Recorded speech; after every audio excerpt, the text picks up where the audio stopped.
Bienvenue dans Y'a du goût dans la bobine, un podcast où on cause cinéma avec passion, où l'on découvre et redécouvre sans prétention. Ici règne bonne humeur et un brin de mauvaise foi. On n'est pas journaliste et ça s'entend parfois. On est juste deux copains, un micro et des films et on s'est dit, allez, partageons tout ça pour le meilleur ou le pire.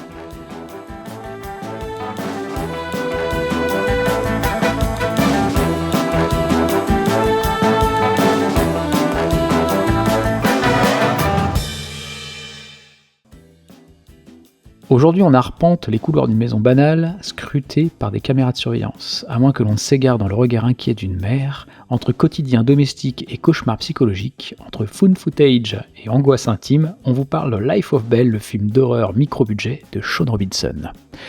Et aujourd'hui, pour parler de ce film, je suis avec celui qui ne m'a pas attendu pour aller voir Évanoui. Salut Manu. Et moi, je suis avec celui qui se découvre une nouvelle passion, le montage de podcasts. Salut Cédric. Donc on sort tout juste du visionnage, donc film plutôt court, 1h15. Tu vas me dire encore un film d'horreur psychologique. Encore un film d'horreur psychologique ? Encore un film d'horreur psychologique. Est-ce que tu peux nous dire de quoi ça parle ? Alors, on démarre dans une maison de banlieue, la caméra au point. Tenu par des enfants, il filme tout un petit peu comme un jeu, puisque la petite fille a pour ambition de monter sa propre chaîne YouTube, Life of Belle. On découvre une famille à peu près ordinaire, une mère et ses gamins qui rigolent, un père un petit peu absent. Des moments du quotidien, c'est un petit peu brouillon, et puis peu à peu, l'ambiance va changer, puisque le papa va partir quelques jours en voyage. Et puis progressivement, la mère paraît de plus en plus fatiguée, un petit peu à cran, et ses réactions deviennent de plus en plus étranges. Les enfants continuent de filmer, et ce qu'il faut savoir, c'est qu'il y a la caméra au point d'Annabelle, donc Belle. Et puis, à côté de ça, il y a également les caméras qui sont placées à 2-3 endroits dans la maison, en fixe, qui filment à peu près tout ce qui se passe dans la maison. Et comme c'est un film de found footage assez classique, il se passe un drame au début du film, et les vidéos qui ont été récupérées servent à enquêter en fait sur l'origine du problème et sur l'origine du mal. C'est plutôt bien résumé. Alors avant qu'on aborde le film, je voudrais un peu qu'on aborde le style du found footage. Parce que c'est un style qui est un peu particulier. Est-ce que toi, tu as vu beaucoup de films du genre ? Est-ce que tu es plutôt, est-ce que tu aimes ce style-là, ou c'est quelque chose qui par définition, en fait, t'apporte pas grand-chose et c'est pas vraiment ton truc ? J'aime bien l'idée du procédé, en fait, mais je trouve que quand on en a vu un ou deux, ça devient vite éculé. C'est-à-dire la fausse histoire vraie, on a retrouvé les cassettes, cette espèce de faux mystère. Bon, je trouve qu'aujourd'hui, moi ça avait vachement marché avec La Sorcière, le projet Blair Witch. C'était le premier film que je découvrais comme ça m'avait vachement marqué, j'avais trouvé ça assez fort. C'était le premier film comme ça, à moins qu'il y en ait eu un peu avant à l'époque, mais en tout cas c'est celui qui a le plus...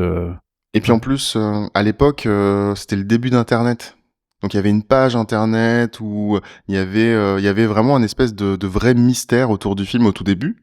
Évidemment, on s'est bien rendu compte que tout ça était faux. Mais il y avait une page avec plein de mystères à l'intérieur, une page internet où on racontait la vie de ces apprentis journalistes disparus, etc. Donc en fait, on avait vraiment ce côté ah ouais, ça se trouve c'est un peu vrai, etc. Et puis le film, moi je trouve que à l'époque, le film était, en tout cas, il m'avait vachement marqué. Bon, je l'ai revu quelques années plus tard, ça marche quand même nettement moins. Mais à l'époque, quand j'étais, je sais pas, je vais avoir peut-être 16-17 ans, ça m'avait plutôt bien emballé. Après, j'ai toujours du mal avec les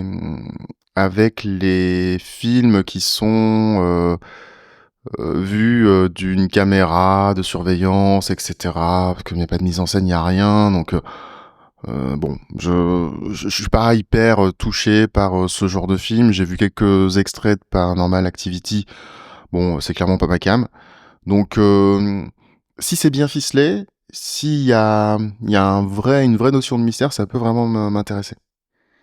Alors sur le found footage, il y a quand même plusieurs choses, que c'est vrai que tu abordes donc le projet Blair Witch qui a été, je pense, le précurseur d'une nouvelle vague du style, hein, parce qu'on sait très bien que dans le cinéma d'horreur, dès qu'il y a un film qui fonctionne avec un certain style, tout le monde le copie après. Il y en avait un après, ouais. Donc bon, après il y a eu notamment de marquant Rec. Bon, moi personnellement, j'ai pas aimé ce film-là. Je trouve que c'est un film qui est assez surcoté. Désolé pour les gens qui adorent. Ouais, mais il y avait une aura sur le film, sur le fait, je crois qu'il y avait une campagne de com qui montrait les réactions des gens quand ils voyaient le film. Oui, bon, ça a été aussi avec Paranormal Activity et ça n'empêche pas. Non, mais oui, je Non, non, comprends ce que tu mais veux dire. Ouais, ouais. il y avait une espèce de vibe, j'avais l'impression, après je me trompe peut-être, hein, mais Je me rappelle plus s'il y a eu ça, mais c'est peut-être. Non, mais c'est possible, hein. En vérité, c'est possible qu'il y ait eu cette campagne-là, mais je me rappelle qu'il y a eu un engouement autour de Rec. Et moi, quand je l'ai vu, ça m'a pas plus marqué que ça. J'ai pas trouvé ce film si extraordinaire, et pourtant tout le monde me dit que c'est bien. Je comprends pas. faudra peut-être qu'on le mette dans la watchlist, qu'on se fasse Peut-être qu'on pourrait le revoir, ouais, et puis propre voir avis. ce que ça donne. Mais après, encore une fois, Rec était plus un peu à la projet Blair Witch sur de la caméra au point. Ouais, Là où il y a eu une vague après qui est venue avec Paranormal Activity sur les caméras de surveillance. ouais, alors, Euh, j'avoue, ça... Alors, Paranormal Activity, moi j'ai des gros problèmes avec ces films-là, qui sont entre guillemets micro-budget. On reparlera du budget de Life of Bell, parce que pour le coup, c'est réellement micro-budget. Paranormal Activity, pour moi, ce sont des films complètement surcotés et très très mal faits. En revanche, je me souviens d'un film qui s'appelait Grave Encounter, qui était... on pourrait le regarder, parce que je pense peut-être que tu l'as pas vu. Non. C'est un film qui était passé assez inaperçu, qui est pas sorti en salle chez nous, où on suit en fait une équipe de traqueurs de fantômes. Parce que tu sais, toutes les émissions Ouais, je vois américaines, bien, etc. ouais. Bah, en fait, mais qui s'est mal passé dans un ancien sanatorium. Et ça reste très lambda, parce que très codifié, hein. Mais il y a des idées de mise en scène qui sont plutôt pas mal. Et pour le coup, c'est dommage que ce film-là n'ait pas eu plus de médiatisation, au contraire de Paranormal Activity et toutes ses suites qui sont très très basiques. Donc, premier film de Sean Robinson. Alors, Sean Robinson, c'est un réalisateur complètement inconnu, un réalisateur amateur. Pour rappel, le film, toute sa famille a joué dedans. Donc, quand on suit le père, c'est lui, la mère, c'est réellement sa femme, et ses enfants, dans le film, c'est réellement ses enfants. C'est un film qui a pris quand même pas mal de temps de tournage et un budget ridicule, puisqu'on parle de $300. Pour rappel, hein, Bad Test, c'était 3 000 €, c'était déjà ridicule. Le film de Peter Jackson, là, on atteint vraiment le fond du panier, quoi. En fait, c'est ça ton objectif dans la watchlist, c'est de faire Que faire des découvrir films. des films. Je suis pas sûr que Bad Test je l'ai vu, parce que Brain Dead c'était quand même un budget un peu plus conséquent, mais Bad Test il faudrait qu'on le voit, parce qu'il y a des idées de mise en scène qui sont extraordinaires. Il y a une aura derrière ce film, c'est un film qui est réellement le culte. Tu le regarderas, Bad Test de Peter Jackson, Ok. parce que voir Peter Jackson en fou qui mange une cervelle, ça vaut son pesant d'or quand même. Mais là on est en train de parler de Life of Bell. Du coup, est-ce que tu peux me dire un peu ce que tu en as pensé? Il y a quelque chose que j'ai énormément aimé dans le film, mais vraiment, c'est les comédiens. Les enfants sont vraiment très très bons. Et je suis pas étonné qu'ils soient frères et sœurs et enfants, etc. Parce qu'il y a il y a quelque chose de très naturel dans le film. Leur manière de jouer, de plaisanter, la manière dont ils twistent des fois entre les rires, l'amusement, et puis d'un seul coup un petit peu la frayeur. Je suis pas sûr que des comédiens, on va dire professionnels, arriveraient à faire quelque chose comme ça, parce que là j'ai un peu l'impression qu'on était dans leur quotidien. Donc c'est quelque chose, je sais pas, il y avait quelque chose d'assez évident dans leur jeu. Ça j'ai vraiment apprécié, surtout Annabelle, qui Franchement, elle crève l'écran, hein. Pour tout une à gamine de fait, 8 ans au premier rôle. elle est toute mimi, tu sens qu'elle a aussi du caractère. Enfin voilà, son personnage est plutôt bien écrit, je trouve. Et elle est touchante aussi, parce que à vouloir faire un petit peu sa star, sa chaîne YouTube, enfin voilà, ça part. Enfin le début du film paraît un peu quelconque. Ça peut être n'importe quelle famille avec une nouvelle passion, des enfants, etc. Ouais, ça, j'ai plutôt bien aimé. J'ai bien aimé l'installation, même si, pour être tout à fait honnête, je trouve ça un petit peu long avant de rentrer dans, heu les choses un peu plus sombres, enfin l'horreur ou ce genre de choses. Je trouvais que ça prenait un petit peu trop de temps, c'était un poil répétitif sur le procédé, et puis comme les caméras, comme beaucoup de caméras sont fixes, bah du coup on revoit à peu près les mêmes plans tout le temps. Donc ça me gêne un peu.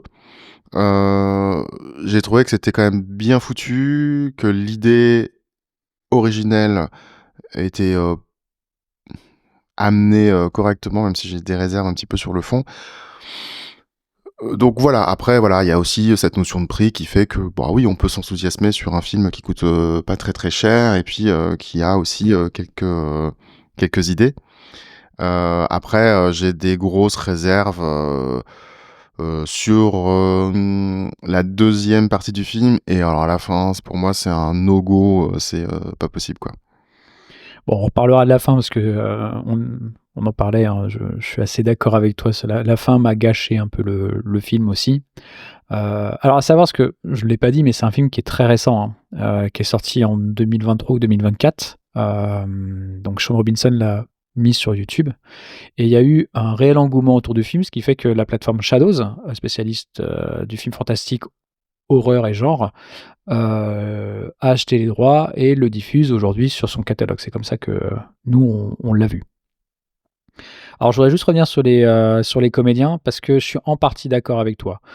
Autant sur les enfants, Annabelle en effet elle crève l'écran, surtout que, bah, elle n'a jamais tourné avant. Donc je veux dire elle a, cette capacité à se mettre dans un rôle pour une gamine de 8 ans, c'est quand même très fort.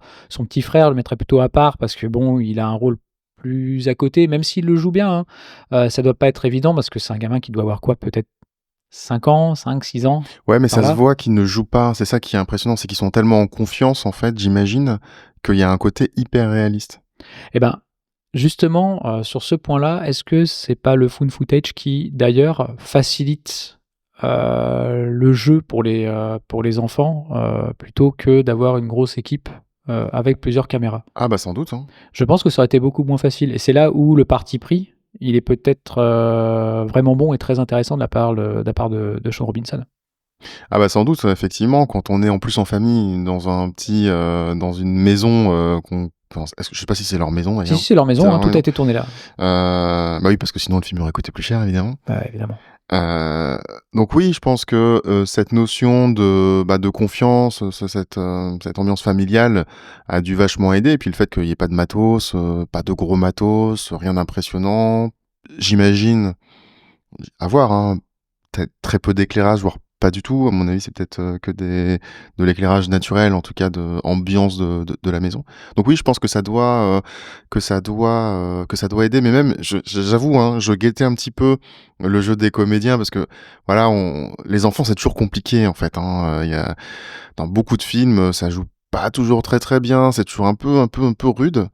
Là, on a l'impression qu'ils ne sont jamais, filmés, en tout cas qu'eux n'ont jamais de caméra qui les filme. Enfin, je trouve que c'est assez, enfin, je trouve qu'ils sont vraiment très, très bons. Enfin, Bah, en fait, ce qu'il faut dire aussi, c'est que, la caméra au point d'Annabelle, c'est la caméra qu'on lui offre en fait, je sais pas si c'est pour son anniversaire, peut-être son pas, anniv, oh, je sais ou pas. autre chose, enfin bref, c'est, la caméra qu'on lui offre et avec lequel elle va jouer avec son petit frère et en fait, la posture des enfants dans le film, c'est la même chose que la posture des enfants en fait dans la réalité. C'est qu'on a un nouveau jouet, on joue ensemble entre enfants et c'est ce qui transpire réellement.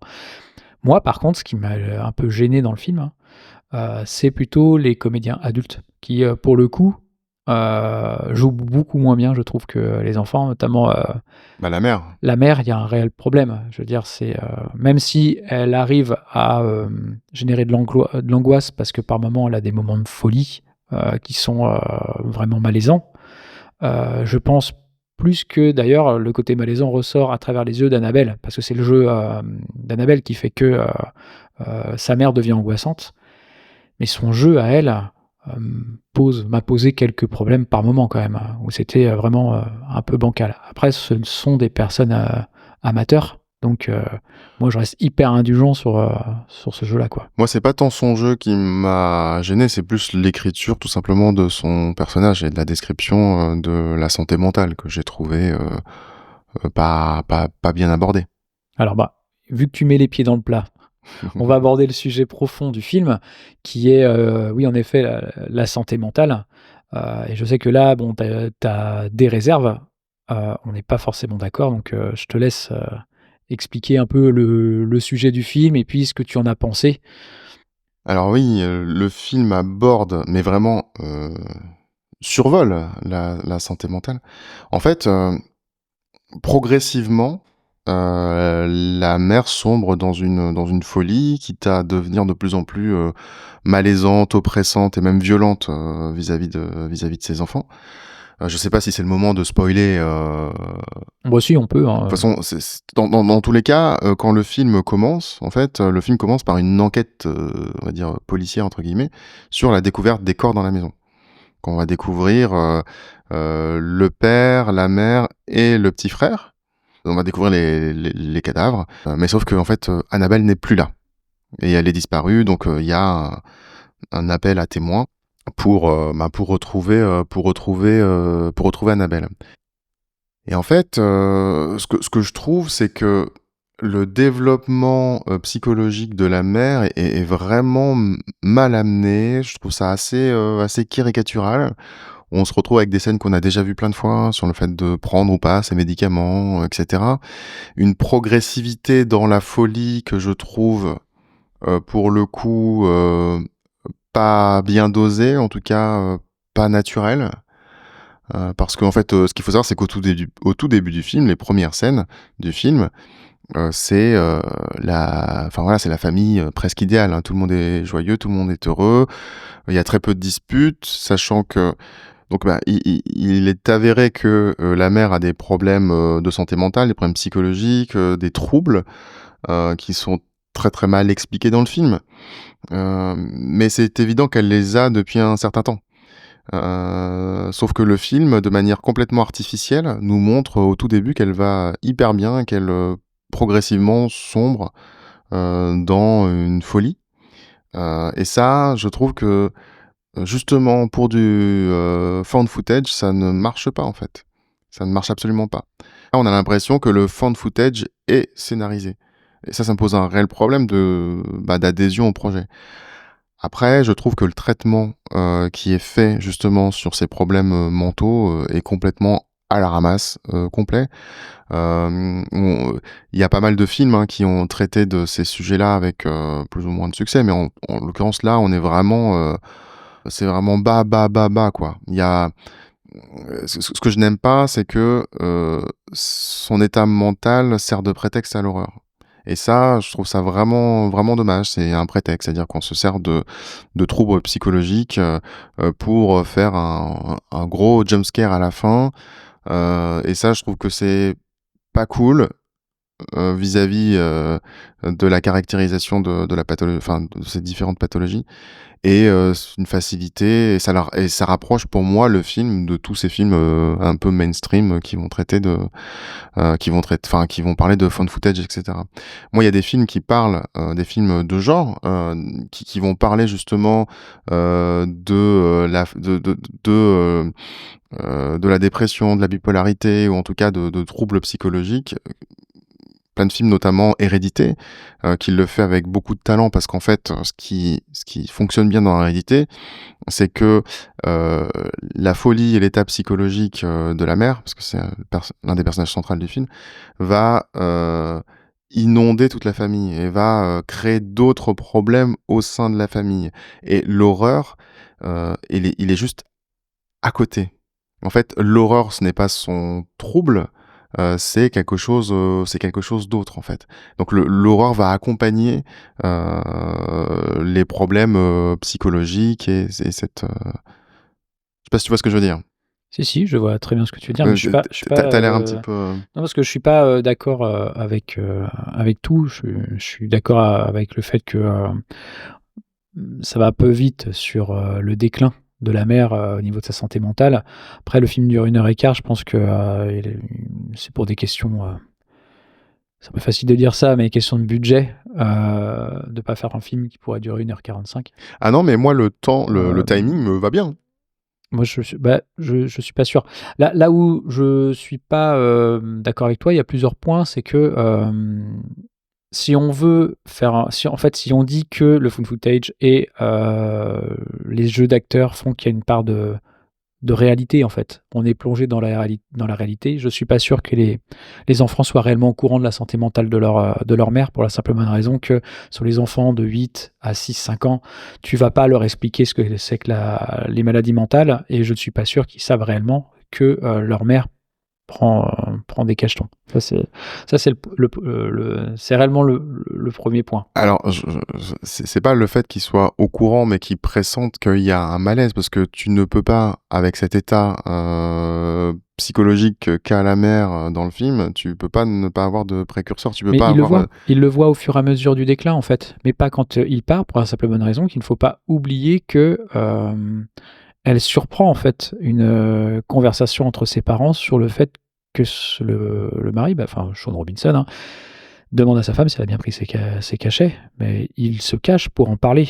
Les enfants sont pas du tout au courant. Non Et mais le déclin, il le voit au fur et à mesure. Mais au moment où le père part en voyage, ils ne peuvent pas comprendre qu'il y a de la tension ou quoi que ce soit, puisqu'en plus le départ se fait dans un climat plutôt convivial. c'est justement ça le problème. Bah non, il n'y a pas de problème. Bien sûr que si. Non, non. Tu peux pas arriver à un état de folie sans avoir eu des états précurseurs. Tu vois, c'est pas possible. Tu peux pas arriver à un tel niveau sans qu'il y ait eu quelques amorces avant, tu vois. Mais les amorces sont là avec On l'a en 3 les jours. cris. Non, non, tu l'as avant qu'ils partent. Tu l'as avec les cris. Ouais, moi j'ai Tu trouvé l'as ça... le premier jour quand lui part, quand elle parle toute seule dans le parc. Tu vas. Je dis pas que c'est superbement bien amené. Là où. Non, moi ce que je te dis, c'est que c'est scénarisé. Parce que c'est plus intéressant de faire quelque chose de progressif où au début on ne se doute pas. Et c'est là où je trouve que le found footage ne fonctionne pas. C'est anachronique presque. C'est qu'en fait, non, ça devrait pas marcher comme ça, en fait. Là, on voit qu'il y a une progression, mais parce que cette progression est scénarisée pour faire un film. Et c'est pas, comment dire, c'est pas comme si tu avais découvert des cassettes et là, tu vois, tu découvres des petites scènes, des machins, etc. Ça, je trouve que ça ne matche pas avec le found footage, la progressivité. Non, enfin, moi, non, je suis pas d'accord, parce qu'en fait, réellement, elle arrête de prendre ses cachets, tu l'as bien compris. Et après, elle essaie de les reprendre à un moment donné, et puis elle se fait vomir pour ne plus les prendre. Clairement, est-ce que ça va si vite que ça ou pas dans la réalité? Moi, je suis pas médecin, je peux pas juger du fait que ça soit normal ou pas, le fait qu'en 3 jours, elle devienne complètement folle. En soi, c'est peut-être complètement possible. Tu vois ce que je veux dire? Ouais, mais oui. Donc pour moi, c'est pour ma part, hein, Oui. c'est pas un argument pour dire si oui ou non la folie ou pas est bien décrite. Alors, moi, je pense qu'elle est mal décrite parce que je l'ai déjà vue écrite de meilleure façon ailleurs. Donc déjà, ça me pose un problème. Et puis, moi, ce que je reproche surtout, c'est que c'est que sa folie, elle est scénarisée. C'est tout. C'est qu'elle est scénarisée, il y a une évolution qui est scénarisée et qui ne matche pas avec le fait de retrouver des cassettes. En fait, moi, dès le début, on devrait avoir des choses... Mais tu l'as dès le départ? Ouais, mais c'est pas assez marqué parce que ça C'est marche. pas marqué parce que ça fait pas Parce que assez longtemps. parce que le film est monté, parce que le film est réalisé. Voilà. C'est ça Oui, que je oui, reproche non, au mais film. C'est ça que je oui, reproche mais au film. ça, tu l'auras dans tous les films, quoi qu'il arrive. Ce que je veux dire par là, c'est que forcément, si tu arrêtes de prendre tes cachets, c'est ce que je te disais tout à l'heure, tu vas avoir une descente progressive, quoi qu'il arrive. Après, moi, ce que je reproche aussi, c'est la psychiatrisation du mal. C'est-à-dire, au lieu de traiter ces problèmes comme une réalité, en fait, on en fait quelque chose de, encore une fois, de surnaturel. Et ça me gêne énormément. Ça me gêne dans d'autres films aussi, hein. Mais la santé mentale, ça se traite, ça se diagnostique. Enfin voilà, il y a des choses qui qui sont faites. C'est pas Satan qui vient habiter, c'est pas quelque chose qui vient de l'au-delà, etc. C'est des choses qui sont très concrètes et que beaucoup de gens vivent. Donc tu vois, le fait qu'encore une fois, alors ça a beaucoup été utilisé dans les films de genre, mais que ouais, la santé mentale, etc. Ça devient ça en fait, le mal absolu, le paranormal, ça me gêne énormément. Alors, je suis entièrement d'accord avec toi sur le fait que le paranormal gâche. Parce que bon, on spoil, mais à la fin, en fait, on se rend compte que la mère n'était pas si folle que ça, qu'il y avait réellement des entités qui lui parlaient et qui finissent en fait par emmener Annabelle. Et Et ça, encore, c'est c'est pas très clair. Mais bon, bah, on se si, doute bien. enfin, on comprend facilement que c'est ça. Là, cette partie-là, moi, me pose énormément de problèmes et m'a gâché, en Mais fait, même le film. formellement, c'est-à-dire qu'on comprend même pas Pourquoi ils le. sont là? Mais complètement. Mais même techniquement, il y a un glitch sur l'image, comme dans. Enfin, Ouais, mais tu vois les ombres, tu vois des espèces de créatures qui se déplacent oui, et non, qui mais bien viennent sûr. vers Annabelle, donc Non, non, non, non, mais bien sûr, non, mais même formellement, je veux dire, tout le film, on avait une image assez précise dans les caméras, etc. Puis d'un seul coup, pour faire effet genre, pour faire apparaître les créatures, on a en plus un effet de glitch sur l'image. ouais, mais c'est une question de budget, Manu. Ouais, non, mais c'est qu'en fait, C'est sûr. non, mais c'est qu'en fait, il y avait une image que je trouvais beaucoup plus intéressante qui est dans le film, où en fait, on voit la créature juste en ombre sur le côté, en bas, dans l'obscurité, et je trouve que ça marche nettement mieux Je suis d'accord avec qu'un toi. pauvre effet à la con où on va mettre du glitch et puis on va faire apparaître derrière une personne comme on a dû voir 1000 fois dans plein de films. Mmh. Ça, je trouve que c'est un raccourci, mais que je trouve vraiment, vraiment dommage. Alors qu'il y aurait. Si son objectif c'était d'amener du paranormal, ce que je trouve être une excellente mauvaise idée, eh bien, qu'il l'emmène comme le reste de son film, c'est-à-dire de manière simple. Et là, il fait un effet. Bon. Ouais, mais la fin est vraiment, gâche, hein, vraiment, hein. Pour moi, c'est un gâchis, cette fin, hein. Parce que tout le long du film, pour moi, ça traitait, purement, de la santé mentale, et de la folie. Mais de la folie à travers, le prisme, alors même s'il y a des caméras fixes, hein, mais à travers le prisme des enfants, et à quel point, en fait, les enfants et ce que les adultes peuvent leur montrer peut devenir angoissant face aux choses qu'ils ne comprennent pas. Et pour moi, tout le long du film, c'est ça. Et c'est vraiment dommage qu'il y ait ces 2-3 minutes, à la fin où il y a un effet, paranormal, parce que ça gâche tout ce qui est mis, en place, pendant les 1 heure, ouais, 1 heure 10. Après, moi, si j'enlève la fin, le reste, j'ai beaucoup aimé. Je trouve que, je reviens sur ce sujet-là, mais on parle de santé mentale depuis tout à l'heure, mais ça parle aussi également de l'angoisse que provoquent les parents sur les non-dits, sur les enfants, en fait. Puisque au départ, Annabelle, surtout, elle ne comprend pas ce qui se passe chez sa mère, et c'est pour ça que je te dis que je pense que les enfants sont juste pas au courant. C'est que ce qui les angoisse, c'est qu'ils ne comprennent pas ce qui se passe. Ils ne comprennent pas pourquoi leurs parents parlent tout bas, ils ne comprennent pas pourquoi elle, la mère, devient peu à peu folle, parce qu'on exclut toujours les enfants des sujets importants familiaux, surtout sur les sujets tels que la santé mentale. Et pour moi, le film traite aussi ce point-là. Et le fait d'avoir donné la caméra à, euh, à Annabelle, bon, on sait très bien que c'est Sean Robinson qui filme parfois, parce que des fois c'est un peu bas, je trouve, pour une gamine de Ouais, c'est 8 vrai. ans. Et c'est plutôt un gamin de 3 ans, quoi. Mais bon, il fait des erreurs, et c'est normal, il débute. Mais je trouve que l'avoir mis à ce point de vue-là, bah, ça traite aussi ce point-là, sur le fait qu'il y a la descente de la mer et l'impact que ça peut avoir sur l'ensemble de la famille, hein. Et d'ailleurs, il y a un point qui est très intéressant, c'est quand eux, comment dire, moi j'ai l'impression qu'il y a quelqu'un en fait qui nous observe. Quand Link, le petit frère, dit ça, ça fait déjà un moment que la mère commence à dire que il y a des choses qui se passent, etc.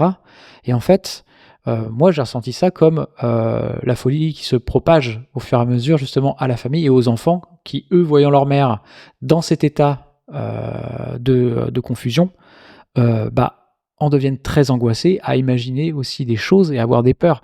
Et pour moi, le film traite aussi de ça. Alors, j'aimerais rebondir sur ce que tu disais. Bon, je trouve ça intéressant, ce que tu dis sur les non-dits, etc. Mais néanmoins, ça me fait me poser la question des caméras de surveillance. Et il y avait un truc que je trouvais très intéressant, pour le coup, qui est survolé, mais que j'aurais aimé voir plus. Il y a un moment donné dans le film où il y a un coup de fil entre la mère et le père, et elle se plaint d'être surveillée, de pas que son mari ne lui fasse pas confiance. Ouais. Et ça, je trouve ça tellement intéressant. Parce qu'en fait, les questions que je me suis posées dès le début, j'ai dit, mais pourquoi ces gens-là, ils ont des caméras chez eux, quoi. Et en fait, en voulant répondre à cette question-là, peut-être que ça en dit trop sur le film, peut-être que ça en dit trop sur la folie maternelle, voilà, mais moi, ça me manque. En fait, c'est que cette partie-là, cette folie-là, n'est pas assez creusée, elle est survolée. Et moi, j'aurais aimé savoir ce qui pousse cette mère à la folie, si c'est une folie maternelle, si c'est une folie de bipolarité, il y a eu un diagnostic, enfin, moi ça m'intéresse en fait de comprendre d'où vient son mal-être, parce que bon, ça se sent qu'elle est pas du tout heureuse. Et ça, le film l'a complètement mis de côté parce que cette folie, lui sert uniquement d'épouvanter. Ça me pose un vrai problème, ça me pose un vrai souci. Non, mais alors moi là-dessus, je suis pas d'accord avec toi. D'ailleurs, j'ai pas rebondi sur ce que tu as dit tout à l'heure, donc je vais le faire maintenant. Mais parce que ça fait la deuxième fois que tu en parles, et je comprends hein, que ça te gêne, le fait que ça ne soit pas expliqué en fait. Qu'est-ce qu'elle a, quelle maladie mentale ou autre. On prend pas. Là où je suis pas d'accord, c'est qu'on prend pas le spectateur par la main à lui expliquer tous les tenants et les aboutissants, tu vois. Et ça, c'est non, mais c'est vrai. Euh, alors là où je suis d'accord avec toi, c'est que le coup de fil où entre deux, ça tourne très vite, où elle raccroche, et puis j'aurais aimé une engueulade plus franche en fait, quitte à ce que lui revienne clairement plus tôt, tu vois. Et au mauvais moment, ça Et aurait aussi voilà, je donné pense un que impact. voilà, un impact un peu plus grand sur le film. Mais encore une fois, c'est parce que pour moi, on n'a pas besoin de savoir. On n'a pas besoin de savoir parce que le prisme, c'est la vue de l'enfant. C'est l'angoisse des non-dits, sur l'impact que ça a sur les enfants et l'angoisse que ça dégage chez eux. On n'a pas besoin d'expliquer ce qu'elle a. Ouais, mais moi j'ai un peu l'impression que tu vas peut-être un peu trop loin dans ton analyse sur les enfants, parce que euh, moi c'est sans doute la partie caméra quand Annabelle filme, c'est sans doute ce que je préfère, parce qu'il y a un côté un peu plus réaliste, il y a du mouvement. Je dis pas que certaines scènes avec une caméra de surveillance peuvent être angoissantes, on voit pas trop, enfin oui, mais euh, majoritairement, il faudrait qu'on fasse les calculs, hein, mais il y a quand même beaucoup plus de scènes de caméras de surveillance que des scènes d'Annabelle. Il y en a beaucoup. Donc ça veut quand même dire que une bonne partie du film, ce ne sont pas la vue de l'enfant, mais c'est quand même autre chose qui se joue. Non, je suis pas d'accord avec toi parce que les caméras de surveillance, t'en as aussi dans la salle de jeu. T'en as dans Dans toutes les les pièces. chambres. Oui, oui, non, mais. Et t'as beaucoup de scènes dans la chambre d'Annabelle. Et notamment quand Là, mais elle. comment dire, ce point de vue-là est surplombant. C'est pas un point de vue. Mais peu importe, parce qu'en fait, tu vois, elle, sa peur quand elle file dans son lit, quand elle fait sa valise, quand. C'est la vue du spectateur, ça. Oui, peut-être, peut-être. Je suis d'accord avec toi. Ceci étant, on te montre quand même l'impact de la mère sur Annabelle et ce qu'elle vit, en fait. Bah, Il y a une différence mm. entre le point de vue d'Annabelle et le regard qu'elle a à hauteur quand elle a la caméra au point, et la vue du spectateur sur comment Annabelle réagit à un événement, pas forcément avec la caméra. Ouais, mais tu vois, encore une fois, même dans ce que tu viens d'expliquer, moi, ça me pose aussi un problème. C'est-à-dire que la santé mentale, alors c'est évident que ça a une influence sur l'intégrité de la famille. Mais là, on parle de choses qui sont de l'ordre de l'horreur. Donc, pour moi, c'est simplifier ce que c'est que des problèmes mentaux. Parce que, voilà, il y a plusieurs niveaux. Enfin, voilà. Et là, d'un seul coup, tu vois, j'ai un peu l'impression que quand on l'explique comme ça, on dit un petit peu, euh, elle est folle. Et en fait, la vraie peur, c'est ce que les enfants perçoivent, parce qu'en fait, elle est tarée. Et ça me gêne. Ça me gêne. Alors, c'est le cas dans plein de films. Hein. C'est pas spécialement. Et ça me gêne parce que je pense que la santé mentale, c'est beaucoup plus complexe que ça. Et quand je pense que je me suis sans doute mal exprimé quand je disais tout à l'heure que j'aurais aimé comprendre, c'est pas d'enquêter, moi de pas avoir peu d'informations, ça me gêne pas. C'est juste que j'ai besoin que ce soit un peu plus riche. C'est-à-dire qu'on me montre pas juste une personne qui parle qu'on a vu 25 000 fois, hein, qui parle toute seule, qui prend pas ses médicaments, qui vomit 2 fois. C'est des clichés qu'on a vus sur la folie, sur la bipolarité, sur les, sur les personnes âgées, c'est des trucs qu'on a déjà vu 25 000 fois. Donc, moi, c'est juste ce traitement-là qui me pose un problème. C'est-à-dire on banalise une espèce de folie douce, et puis en plus, comme tu l'as expliqué au tout début du podcast, c'est que la mère, elle joue pas non plus super bien. Donc ça a participé au fait que ouais, j'ai levé les yeux au ciel plein de fois dans le film, par rapport à ce traitement-là. Ça me gêne. Ouais, moi je comprends hein, ce que tu dis. Après, tu vas encore dire que je me cache derrière ça, mais C'est vrai que tu te caches beaucoup. ouais, pourtant je suis pas très grand. Ouais. Mais il y a aussi une notion de budget et d'amateurisme là-dedans. Je trouve que c'est pas un argument critique, le budget. Je trouve que ça permet de contextualiser une œuvre. Ce qui est important, c'est de savoir ce que l'on fait avec le budget. Là, en l'occurrence, je vais pas dire qu'il s'en sort pas bien du tout, mais ça n'empêche que je vais pas, à chaque fois que je vais aller voir un film, regarder le budget pour savoir si on aurait pu faire mieux ou pas mieux. Il y a plein de films, comme tu le dis très souvent, qui ont des budgets colossaux, qui racontent du vide par du vide. Et le budget, pour moi, n'est pas c'est une contrainte. C'est une contrainte créative. Moi, j'ai une autre réserve aussi, mais ça rejoint un petit peu le found footage. C'est-à-dire que des fois, quand c'est Annabelle qui filme ou qui pose négligemment sa caméra, ça j'ai du mal. C'est-à-dire que c'est pas négligemment posé. C'est-à-dire qu'il y a un cadre qui est composé, même si c'est en biais, qui nous permet quand même de voir un petit peu ce qui se dit, etc. Il y a quasiment aucun hors-champ. En fait, comment c'est possible, je ne sais pas. Et ça me gêne un petit peu. C'est-à-dire qu'il y a plein de moments où elle part en courant avec sa caméra, elle la dépose à un endroit, et comme par hasard, ça filme. Alors que là, ça aurait été. Moi, j'aurais tellement aimé des fois ne rien voir et genre juste entendre, Ouais, je suis d'accord. juste d'entendre. Et là, excuse-moi, c'est pas une question de budget. Non, c'est une question artistique. Là, je suis entièrement Tout à d'accord fait. avec toi. Après, bon, je vais pas le défendre sur ce coup-là parce que je suis entièrement d'accord avec toi. C'est vrai qu'il n'y a jamais de hors-champ. La caméra est toujours posée comme il faut. Et ça, je suis d'accord avec toi. Hein. On en parlait tout à l'heure. Mais quand la mère fait répéter le Ouais, fait de ne bah pas oui. regarder. Bon, moi, c'est une scène qui me met énormément mal à l'aise. Euh, mais c'est vrai qu'elle est cadrée parfaitement. Et c'est dommage.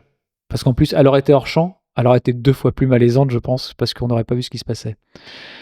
Ouais, Mais après, est-ce qu'il a pas voulu trop bien faire pour son premier pas film assez. Non, non, mais tu vois, pour un premier film, peut-être. Je dis pas que c'est une excuse, hein. Je dis que c'est peut-être une raison. Après, je sais pas, je suis pas Non, pas non, à sa place. non, mais tu vois, par exemple, comme c'est un film de found footage, c'est pas un film qui doit être. Enfin, on s'attend pas à ce film qui soit bien réalisé en soi. Parce que on a récupéré des bandes. Donc, à part si Annabelle est une super réale à son âge, les bandes, on peut partir du Elle veut principe. faire une chaîne YouTube. On peut partir du principe que, à la base, l'image doit pas être non plus. Puis en plus, si on. Parce que ça fait partie. Alors, je sais pas si c'est un concept marketing, mais les $300, dès qu'on fait des recherches sur le film, en fait, on ne parle que de ça, hein. Donc, je suis pas sûr. Mais c'est normal qu'on parle que de ça. Non, mais ce que je veux dire, c'est que je suis pas sûr que la caméra ait coûté $300. Donc, à mon Non, mais avis. après, il y a les costumes. Non, mais bien sûr, non, mais ce que je veux dire par là, c'est que l'image, visuellement, est quand même assez chiadée pour une pauvre petite caméra. Ouais, attends, enfin, je veux bien, mais oublie pas qu'on fait des films avec des iPhones, hein. Et l'image est super chiadée. Non, mais enfin, Ah bah, je veux bien un film qui a été réalisé 100% avec un iPhone. sans accessoires en plus ou Bah, sans accessoires en plus, attends. Ah merde, parce que j'allais te dire 28 ans plus tard, mais bon, du coup. Ouais, alors c'est pas tout, hein, c'est les espèces de Oui, bullet je sais. time, je sais pas quoi là. je sais. Et puis honnêtement, l'image est dégueulasse, mais c'est le concept artistique qui fait que. Oui, bah Danny Enfin, Boyle, voilà. il est connu pour ça, ouais. Bon, bref, dans tous les cas, je trouve que quand elle fait des facecam, quand elle raconte sa vie, etc., on a un joli flou d'arrière-plan, etc. Enfin voilà, il y a quand même un éclairage du visage. Enfin, il y a déjà une recherche. Et puis quand elle se balade avec sa caméra, en fait, c'est parfaitement mal cadré. Enfin, tu vois, c'est bien fait. Alors que ça devrait ne pas être bien fait. Mais c'est là. Alors, des fois, c'est pas super bien fait. C'est là où on en parlait tout à l'heure, où je pense qu'il y a certains plans séquences qui sont faits par Sean Robinson et pas par Annabelle, en fait. Mais je pense que Enfin, la c'est- majeure partie sont faites par lui, moi. je pense qu'il y en a certains, peut-être pas. Mais c'est peut-être les plans, après faudrait creuser. Quand à la fin, tu sais, quand la mère arrive, quand ils sont tous les deux dans la cuisine, Annabelle et Link, et que la mère arrive, où ils se barrent en courant, en criant, moi c'est une scène qui m'horrifie vraiment, mais ou qui monte l'escalier, je pense qu'elle a la caméra sur elle. Ça c'est sûr. Par contre, il y a d'autres plans qui, oui, je pense que c'est... Moi, il y a des moments Sean qui l'a. où j'ai vraiment l'impression que c'est lui, notamment quand elle essaye de regarder, elle a peur, donc en fait la caméra regarde très lentement À la dans le porte, oui, je suis couloir, d'accord. Ouais. etc. Ça revient, etc. Et là, je m'attendais, en vrai, je pense que j'étais déjà un peu blasé du film, donc je m'attendais à un gros jumpscare. C'est à ce moment-là où tu regardes, il y a rien, tu reviens, et quand tu reviens, paf, un gros truc. Bon. Mais c'est là que c'est bien, c'est qu'il n'y en a pas en fait. C'est-à-dire que quand tu parles de facilité, c'est que c'est ce qu'aurait fait un Paranormal Activity. Lui ne le fait pas. Il va jouer sur ton angoisse, sur des attentes qu'il n'y a pas. Et ça, moi, je trouve ça mais génial en fait. Bon, je pense qu'on a fait le tour. Moi, j'ai quand même une dernière question à te poser. Est-ce qu'il y a des scènes qui t'ont marqué plus que d'autres? Si, bah, la scène où la mère demande aux enfants de fermer les yeux, etc. Bon, j'ai trouvé ça un petit peu angoissant. Mais non, après, c'est des films de found footage. J'ai l'impression que je dis la même chose depuis tout à l'heure, mais c'est pas des films qui sont censés m'impressionner. C'est des films qui sont censés me provoquer des sensations par le récit ou par ce que ça capte, tu vois. T'as pas eu des sensations de malaise? Très peu. Moi, la mort de Link me Oui. pose un réel problème. Enfin, me pose un réel problème, au contraire, mais... Au contraire. Non, mais... c'est con. Non, mais vraiment mal, je veux dire, parce Ouais. que c'est très... Enfin, genre, on te cache rien, quoi. Ça reste quand même dans l'obscurité. Ça reste quand même dans l'obscurité, mais C'est tu pas non comprends plus, bien c'est pas qu'elle frontal lui non plus. enfonce quelque chose dans la tempe, en fait. Et qu'après, et elle le croise après, tu sais, il est sorti en demandant de l'aide. Et tu sais qu'il va s'effondrer mort. C'est un gamin qui a 5-6 ans. Moi, c'est quelque chose qui me. C'est rude. C'est vraiment rude, ouais. C'est une scène qui m'a vraiment marqué. Et l'autre qui m'a fait vraiment. J'en ai parlé tout à l'heure, qui m'a fait dresser les poils. C'est vraiment quand ils sont tous dans la cuisine et que la mère leur dit de venir et que Annabelle se met à crier en pleurant, en courant pour monter dans l'escalier. Cette scène-là, moi, je pense que des cris d'enfants. Surtout que, bon, vu que c'est un found footage, il n'y a pas de musique, en fait. Donc, c'est vraiment... les cris sont pas accompagnés d'un élan dramatique. Non, c'est des cris qui sont profonds, purs et hyper cash, ouais. Et donc, moi, je sais que c'est ces scènes-là qui m'ont assez marqué, ouais. Donc maintenant qu'on a fait le tour du film, je pense qu'on en a quand même bien parlé. On arrive au presque mot de la fin. Et donc pour clôturer, vu que c'est moi qui ai choisi le film, je dois donc me taire et je te pose la question. Est-ce que tu recommandes, Manu, de voir ce film et pourquoi? En fait, je recommande ce film si vous avez très peu vu de films de found footage. Parce que peut-être que ce que moi j'ai perçu comme étant de la facilité, etc., si vous avez jamais vu de ce type de film-là, je pense que ça peut vachement marcher. Après, le film est pas déplaisant à regarder. Les comédiens, enfin les enfants sont très très bons. Je ne peux pas ne pas le recommander parce que c'est quand même, enfin il y a quand même la naissance peut-être d'un réalisateur derrière. Il y a quand même des choses qui sont plutôt bien amenées, en tout cas sur le démarrage. Donc non, c'est pas un grand oui, mais c'est un petit middle go quoi. En tout cas, le film est dispo en VOD sur la plateforme Shadows. Si jamais je vous ai donné envie de le voir, puisqu'apparemment Manu le conseille qu'à moitié. Alors, on a bouclé le film du jour, mais pas l'épisode. Et à la fin de chaque épisode, on aime vous glisser une petite ou plusieurs petites recos de derrière les fagots pour prolonger le plaisir. Alors Manu, est-ce que tu as des recos pour cet épisode? Tout à fait. Eh ben, nous t'écoutons. Alors, Marocco, pour cet épisode, ce n'est pas un film, ce n'est pas une série, mais c'est un livre. Je vous recommande L'Assassin Royal de Robin Hobb. Eh ben, dis donc. Alors moi, je suis pas un grand fan de fantasy d'une manière générale. Je vais pas me faire des amis, mais I am not a big fan of The Seigneur des Anneaux. Voilà. Tout ce qui est un peu plus jeunesse, genre Harry Potter, moi ça me passe complètement au-dessus, mais alors vraiment. Évidemment, tous ceux qui me disent: «Mais non, mais il faut lire les bouquins». Heu, Plus je vieillis, plus j'ai du mal à dissocier l'œuvre de l'artiste et force est de constater que l'autrice, derrière, me donne beaucoup envie de gerber, donc je suis absolument pas motivé par lire des Harry Potter. Et pour le coup, en regardant, en me documentant un petit peu, on me parlait un petit peu de l'assassin royal et franchement, c'est génial. C'est un royaume qui est au bord du chaos, où on va mélanger des intrigues politiques avec de la magie ancienne et mystérieuse. Et au cœur de ce récit, on va retrouver un jeune homme qui s'appelle Fitz Chevalerie, qui est le bâtard du royaume, en tout cas c'est le petit-fils du roi, et qui va devoir faire sa place au palais, mais surtout, c'est surtout une aventure humaine et assez psychologique en fait. C'est une quête et c'est brillamment écrit. Il y a un petit peu de magie mais pas trop. Il y a des personnages qui sont hyper bien caractérisés. Des fois, ça fait un petit peu pleurer des fois. Des personnages féminins qui ne servent pas de prétexte pour le coup. Dans cette quête qui pourrait être une quête assez classique hein, au démarrage. Franchement, c'est vachement bien. Moi, j'ai lu pour l'instant que le premier tome. Je suis en train de démarrer le deuxième tome. Et je sais que l'univers grandit aussi, puisqu'il y a d'autres romans dérivés de cet univers-là pour pouvoir revenir à la fin à une conclusion avec le héros des premiers romans, qui est ce cher Fitz.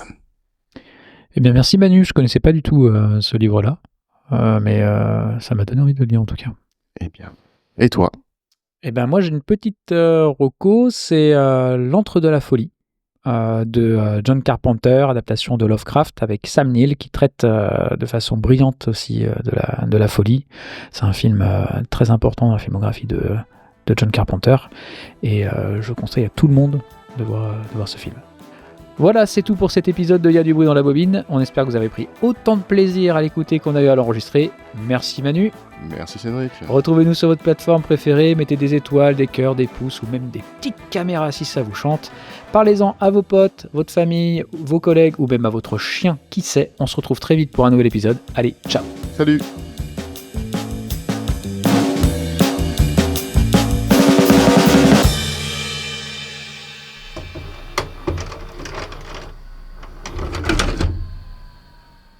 Mais tu t'aurais aimé réellement qu'on sache où était Annabelle ?